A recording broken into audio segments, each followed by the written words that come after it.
सबने कहा राजर्षि शिरोमणि भगवान श्री कृष्ण के प्रति ऐसी प्रीति कोई आश्चर्य की बात नहीं, क्योंकि आप पांडवों के ही वंशज हैं। आपने एक क्षण में शरीर संबंधी भोग, शरीर संबंधी राज, शरीर संबंधी रिश्ते नाते सबका त्याग कर दिया। धन्य हैं आप। अब हम भी तब तक यहीं रहेंगे जब तक आपका परम धाम गमन नहीं होगा।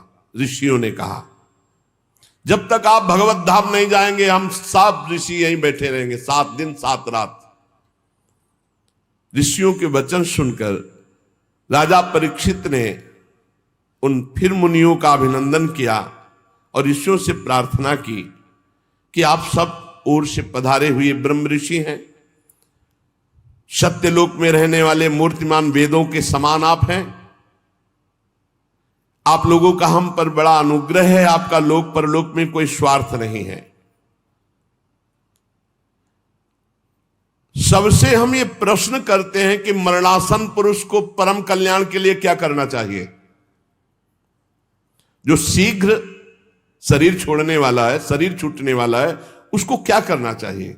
कौन सा अनुष्ठान करना चाहिए? ये प्रश्न अभी पूरा हुआ ही था कि कोलाहल सुनाई दिया। तो कुछ स्त्रियां, कुछ बच्चे घेरे हुए थे, सबकी दृष्टि गई। तो कौन पधार रहा है? भगवान सुखदेव जी, दिगंबर, शरीर में कोई वस्त्र नहीं, 16 वर्ष की अवस्था, कमल नयन, मत वाले भगवान के प्रेम में तत्रा भवत भगवान व्यास पुत्रो यद्रच्छया गामट मानोनपेक्षा अलक्षलिंगु निज लाभ तुष्टु वृत्तश्च बालैरवधूत वेशा। सबने देखा, अरे भगवान श्री सुखदेव जी सब खड़े हो गए, सब ब्रह्म ऋषि खड़े हो गए। पराशर जी भी हैं, व्यास जी भी हैं, वशिष्ठ जी, बाप बाबा पर बाबा सब खड़े हो गए। क्योंकि ऐसी स्थिति गर्भ से ही परम त्यागी श्री कृष्ण अनुरागी ब्रह्मबोध संपन्न व्यासनंदन भगवान श्री सुखदेव जी, कोई बाह्य आश्रम चिन्ह नहीं, आत्मानुभूति से संतुष्ट बच्चों और स्त्रियों ने घेर रखा है। वेश अवधूत का अलवास्त, कोई कंकड़ मार रहा, कोई उपहास कर रहा, कोई समझ ही नहीं पा रहा कि किस कोटि के महापुरुष। 16 वर्ष की अवस्था, चरण, हाथ, जंगा, भुजाएं, कंधे, कपोल सब तेजो में, अत्यंत सुकुमार, बड़े बड़े नेत्र मनोहर, नासिका ऊंची, कान बराबर, सुंदर भौहे और मुख से अद्भुत कांति, गला तो मानो सुंदर शंख हो, हंसली ढकी हुई, छाती चौड़ी उभरी हुई, नाभ भंवर के समान गहरी, उदर बड़ा ही सुंदर त्रिवली युक्त, लंबी लंबी भुजाएं, दिगंबर वेश, मानो साक्षात सूर्य पधार रहे हो। श्याम रंग, चित्त को चुराने वाली यौवन अवस्था, मंद मंद मुस्कुराते हुए, अपने तेज को छिपाए हुए सब ऋषि आसन छोड़ छोड़ करके हाथ जोड़कर खड़े हो गए। राजा परीक्षित तो एकदम आनंद मगन हो गए कि श्रृंगी ऋषि का साप क्या हुआ, वरदान से भी बढ़कर इतने बड़े बड़े महापुरुषों का साक्षात्कार। जाकर साष्टांग दंडवत किया, सुखदेव जी को लाए और वहीं रेत पर सुंदर आसन पर विराजमान की, पूजा की। जो आसपास घेरे हुए थे उन्होंने देखा इनकी पूजा हो रही तो छोड़ छोड़ के चले गए। ब्रह्मर्षि, देवर्षि, राजऋषियों का समाज बैठा हुआ है उच्च आसन पर। सुखदेव जी महाराज, सब महात्माओं ने आदर किया।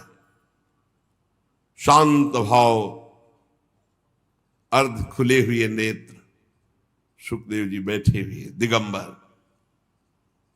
परीक्षित जी ने पुनः आकर चरणों में सिर रखकर प्रणाम किया, हाथ जोड़कर मधुर वाणी से कहा। परीक्षित ने कहा, ब्रह्म स्वरूप भगवान, आज हम क्या अपने भाग्य की बड़ाई करें, आप स्वयं पधारे। वैसे तो अपराधी हूं, पर हमें संत समागम मिला, इसलिए मैं अपने को धन्य भाग कह रहा हूं। पता नहीं कौन सा पुण्य, इसीलिए कहते हैं भक्त के जीवन में कोई भी घटना घटेगी वो महामंगलमयी होगी।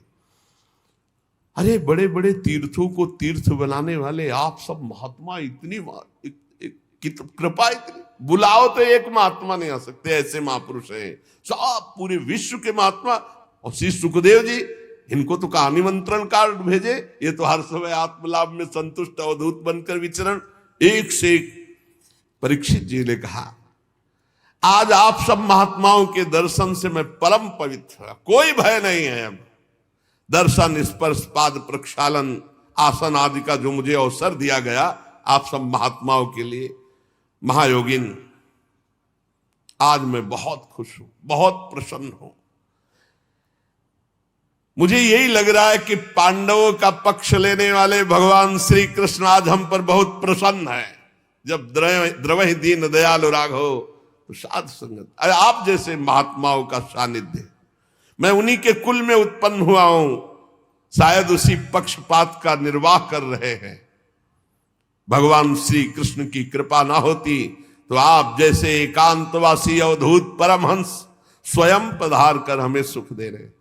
श्री सुखदेव जी का पधारना, परम गुरु, हमारे पास समय बहुत कम है,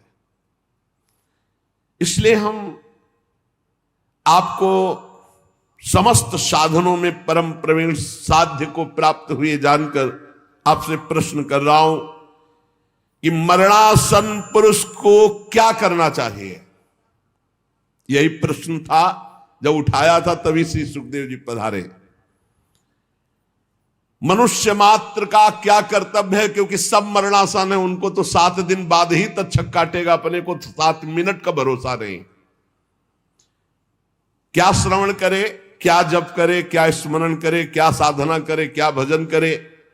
भगवत स्वरूप मुनिवर, आपका दर्शन अत्यंत दुर्लभ है और वो मुझे सुलभ हो गया, तो अब मैं इस प्रश्न का उत्तर चाहता हूं कि मरणासन पुरुष को क्या करना चाहिए, क्या श्रवण करना चाहिए, क्या जप करना चाहिए, क्या स्मरण करना चाहिए, उसको क्या करना चाहिए। अब इसका उत्तर भगवान श्री सुखदेव जी ने जो शेष चर्चा आ गई। श्री राधा वल्लभ लाल की जय।